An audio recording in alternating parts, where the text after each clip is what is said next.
Hello and welcome to WION World is One. My name is Priyanka Sharma and this is our special weekly broadcast of the WION-VOA Co-Production. Our top focus today. As NATO leaders met in Madrid this week, Ukraine demanded new heavy weapons to defeat Russia's invasion. So what has been promised to Ukraine and what has been delivered? That, of course, is a crucial question. Our next report from Voice of America gets you all the details. Take a look. More than 450 Ukrainian troops completed training on new weapons in Britain this week, including multiple launch rocket systems, or MLRS. They are seen as crucial in countering Russian artillery.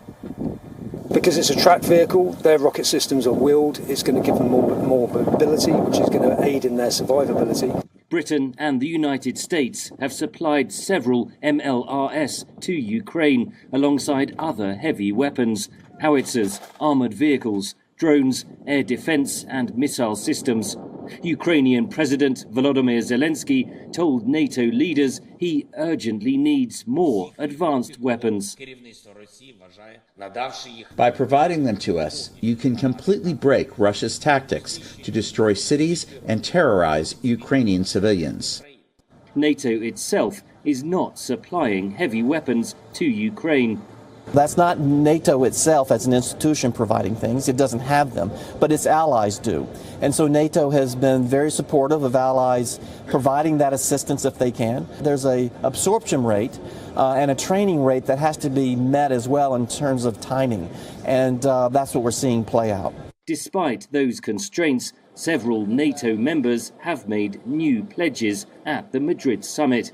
US President Joe Biden said an additional $800 million of military support was on its way to Ukraine, with over $7 billion pledged so far by the administration. Including new advanced Western air defense systems for Ukraine, more artillery and ammunition, counter battery radars, additional ammunition for the HIMARS multiple launch rocket systems we've already given Ukraine, and more HIMARS coming from other countries as well. Britain Thursday pledged an extra $1.3 billion in military aid, taking its total contribution to $2.8 billion.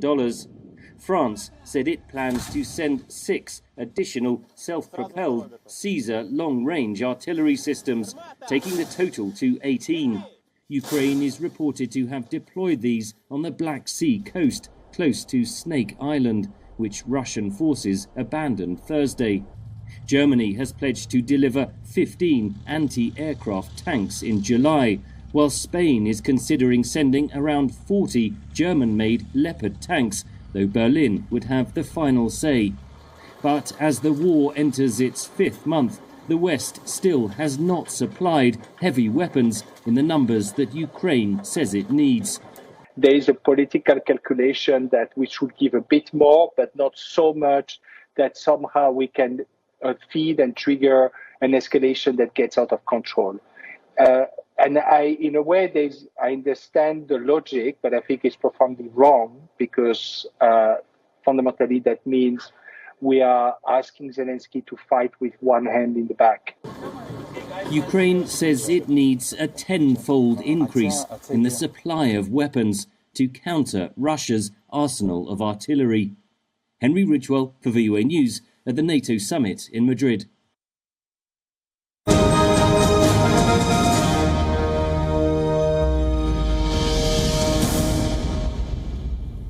And for more analysis, Voice of America's Jessica Stone is now live with us from Washington, D.C. Jessica, thanks for joining us.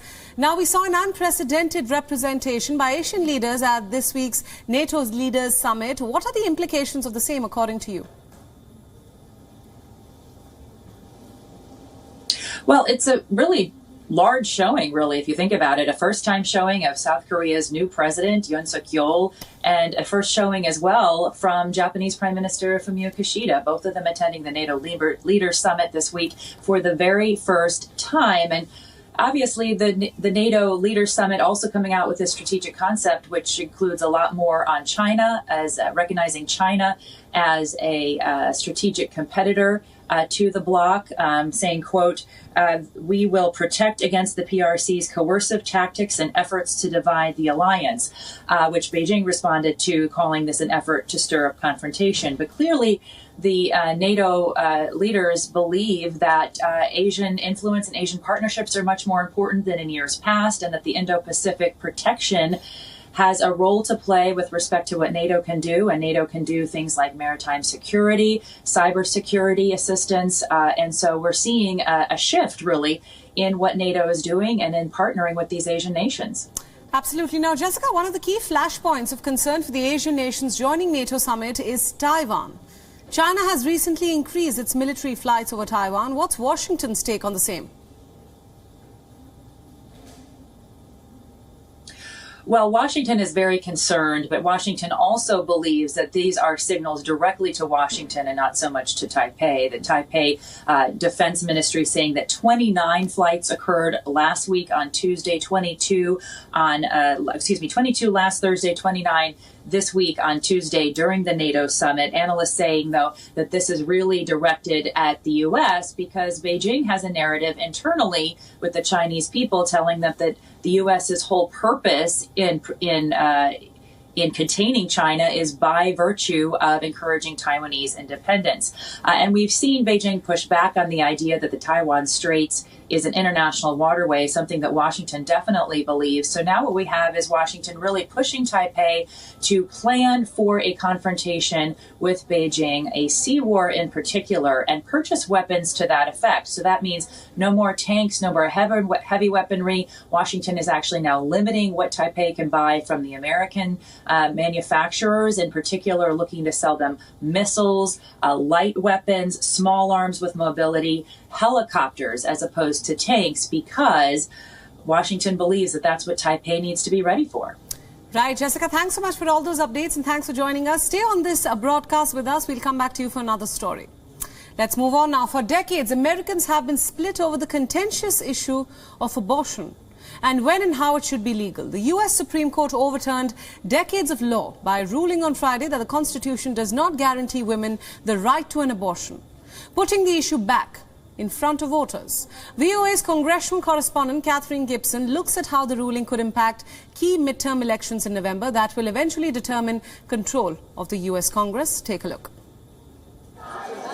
One of the most consequential Supreme Court decisions in recent U.S. history. The overturning of Roe versus Wade, ending a constitutional right to abortion and sending that decision back to each U.S. state, immediately led to a call for action from President Joe Biden. We need to restore the protections of Roe as law of the land. We need to elect officials who will do that. This fall, Roe is on the ballot. Personal freedoms are on the ballot. For decades, disagreements over abortion rights have motivated Democrat and Republican voters at the ballot box. A promise to appoint pro-life Supreme Court justices was a key part of Donald Trump's 2016 White House win. I am putting pro-life justices on the court. I will say this, it will go back to the states. Trump nominated 3 Supreme Court justices in his time as president.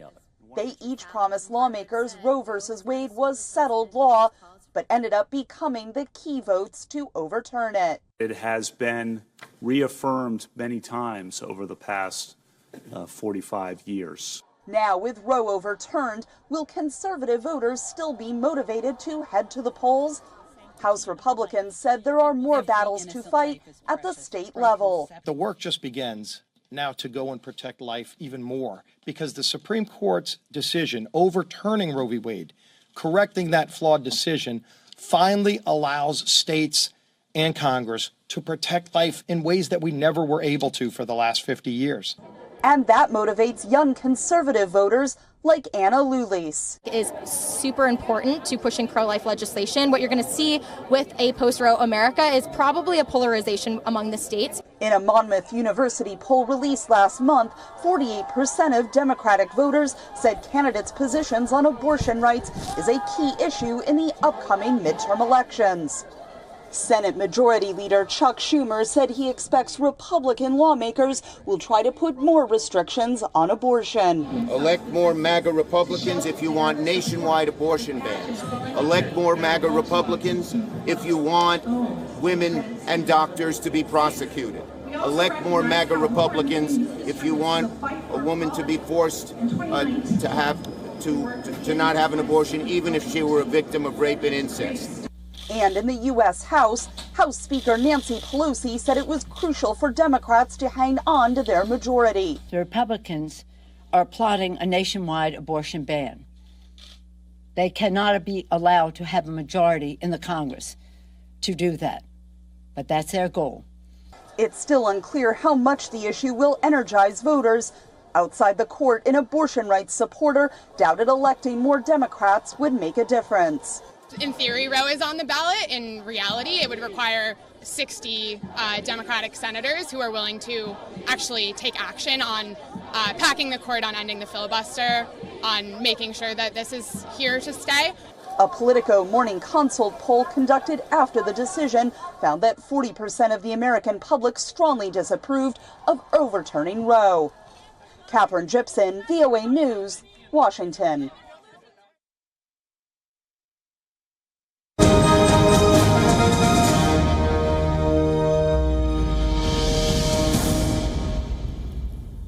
Right, VOA's Jessica Stone is still live with us from Washington, D.C. First off, Jessica, there's a decision that limits the Federal Environmental Protection Agency from regulating carbon emissions. What's the impact of this ruling on Washington's commitment to reduce climate change? Yeah, the court just wrapped up its session on Thursday with a couple of really big rulings, including this EPA decision in which, by a majority of 6-3, the court ruled that the EPA cannot regulate carbon emissions. What does that mean for the U.S. Climate change policy? Well, it means that the Washington and the Biden administration can no longer curb carbon emissions without a vote from Congress. So it's going to take a lot more buy-in from the American people and their legislators. This is going to have to be worked out through the legislative process, which is a pattern we're seeing from this court, that they want to return the votes to the people and to the legislative branch as opposed to having these things be decided at the court. But this all goes back to President Obama's Clean Power Plan, in which they were encouraging through policy the movement from coal-fired power plants to gas-fired power plants in order to curb carbon emissions. That plan never went into effect, and now it never will. Right. The other decision has to do with immigration policy, of course, the so-called Remain in Mexico policy that was first implemented under former U.S. President Donald Trump. Tell us about that. Yeah, this is interesting timing, of course, because we've had this discovery of almost 50 people inside a tractor trailer, many of whom have now been ruled as dead. They were part of what appears to be a migrant smuggling operation. So there's clearly a pattern of coyotes taking advantage of the closed borders and of the open borders, I should say, of the Border Patrol insofar as trying to get people across the border. But this court decision allowing the White House to end the Remain in Mexico program, this is seen as a victory for the Biden administration because it will allow them to end this controversial Trump administration policy. Third country immigrants will be returned we're being returned to Mexico for court proceedings on asylum status. That will no longer be the case. It started under President Trump. President Biden, of course, challenged it, but they were forced to resume it. And yet they have not resumed it in the large numbers that they were under the Trump administration because they've met more of Mexico's demands. They say that the reasons to close this policy still exist: dangerous conditions, lack of access to attorneys for asylum application. And again, we have seen that underscored by the recent horrific discovery in Texas. Absolutely. Jessica, thanks so much for all those inputs, and thanks for joining us on WION World is One.